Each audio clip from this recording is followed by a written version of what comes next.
Nos actes nous rattrapent toujours en spiritualité, et ce, peu importe que tu es, qui tu es plutôt. Mais très souvent, nous préférons accuser la mère, le père, l'oncle sorcier, la tante sorcière, la sœur, le frère jaloux. Mais nous ne pensons pas à ce que nous avons commis comme acte nous-mêmes. Voici une consultation pour une jeune femme qui se plaint que rien ne marche pour elle. Elle a fait des grandes études, elle ne comprend pas, rien ne marche. Elle est sûre que c'est sa mère qui est jalouse d'elle parce que sa mère ne l'a jamais aimée et que si et que ça.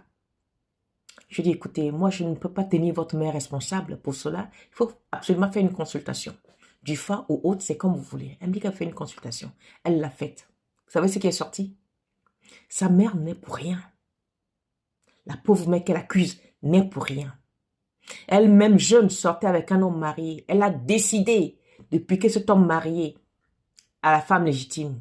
Elle a fait plein de maraboutage à la femme. Sauf qu'il y a des femmes qu'on ne touche pas. La femme, elle a fait retour à l'envoyeur. Aujourd'hui, elle est assise en tant que femme, mais elle ne peut pas avoir un foyer. Elle ne peut pas être heureuse, malgré qu'elle ait fait des diplômes, malgré qu'elle ait, on va dire, financièrement une situation viable. Vous voyez, nos actes nous pourrissent la vie.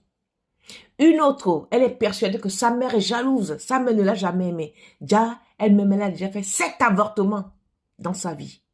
Et tous les enfants qu'elle a avortés, y compris des jumeaux, lui pourrissent la vie. Ils lui disent que tant qu'elle ne les enterre pas comme il faut, tant qu'elle ne reconnaît pas leur utilité dans sa vie, elle n'aura pas de vie sincère. Un autre homme qui a tout perdu. Pourquoi? Parce que sa femme l'a trompé. Et leur totem dans la famille, c'est que si une femme te trompe, tu vas perdre tout ce que tu as financièrement. C'est ce qui s'est passé. La vie, c'est la tontine. Hein? L'année-ci est fort jusqu'à. Nos actes ont de répercussions tôt ou tard sur nos vies. D'accord? Il ne faille pas lire la Bible. Il ne faille pas dire je suis puissant ou non. Je suis grand prêtresse, je suis grand prêtre. Non. Nos actions, quelles qu'elles soient que nous commettons, tôt ou tard nous rattrapent spirituellement. Et ça vous bloque la vie plus que n'importe quoi. Méfiez-vous. Prenez soin de vous. Ciao.